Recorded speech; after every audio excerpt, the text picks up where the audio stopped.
துலாலக்கணத்துக்கு சனி தசை, தனிப்பெரும் யோகாதிபதி, மீண்டும் உனக்கு ஒரு கிரீடம் கிடைக்கும், நீ மிகப்பெரிய நிலைக்கு வந்துருவ, எனக்கு அந்த பதவி கிடைக்கும், இந்த பதவி கிடைக்கும் அப்படின்னு எல்லா தமிழ்நாட்டுக்கு அத்தனை ஜோசியம் சொல்றானே, நீ மட்டும் எனக்கு மரண தேதி எழுதியிருக்கிய, சாத்தியமா? அப்படியா? கேட்கறது சரிதானே? அந்த ஆளுக்கும் ஜோசியம் தெரியும்.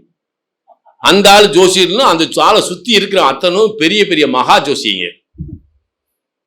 சரி, நான் அவங்ககிட்ட ஒரு வார்த்தை கேட்டேன், நீ இதை போய் நான் கேட்கறத மட்டும் அவங்ககிட்ட கேளு. துலாலக்கணத்துக்கு குரு தசை சத்துருஸ்தானாதிபதி தானே, ஆறு கூடவும் உனக்கு லக்கணத்திலே இருக்கான் இல்லையா, திக்பலம். ஆனா அந்த குரு தசையில தான் நீ உழவு சுற்று வாலிபனா வந்த, நீ எம்பி ஆன, நீ எல்லா நிலைகள்லையும் உயர்ந்த நிலைக்கு வந்த. இந்த குரு தசை உனக்கு எப்படி கொடுத்துச்சுன்னு மட்டும் அவங்ககிட்ட கேளு. சரிதான் நான் சொன்னது? நீ கேளு. இதுக்கு என்ன ஆன்சர் வருதோ அதுக்கப்புறம் இந்த சனி தசை உன்னையே கொள்ளுதுன்னு நான் சொல்றேன்.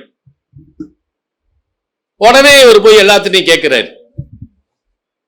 யார் கேட்டது அப்படின்னு அப்புறம் இவங்கிட்ட கேட்டிருக்காங்க. நம்ம ஆளு தான், பொண்ணையாதான். ஐயோ, போனை எல்லாம் கட் பண்ணிட்டாங்க. அப்ப ஒரு திசை சுபத்தன்மை, துலாலக்கணத்துக்கு யோகாதிபதி தான், அது ஏன் அவனை கொன்னுச்சு? அப்ப இங்க எந்த இடத்துல எந்த நிலை மாறுது? அப்ப ஒரு கிரகம் சுபாதிபத்தியம் பெற்றா கூட அது நன்மை செய்யணும்ன்ற அதிகாரம் இருந்துச்சுன்னா தானே செய்யும்.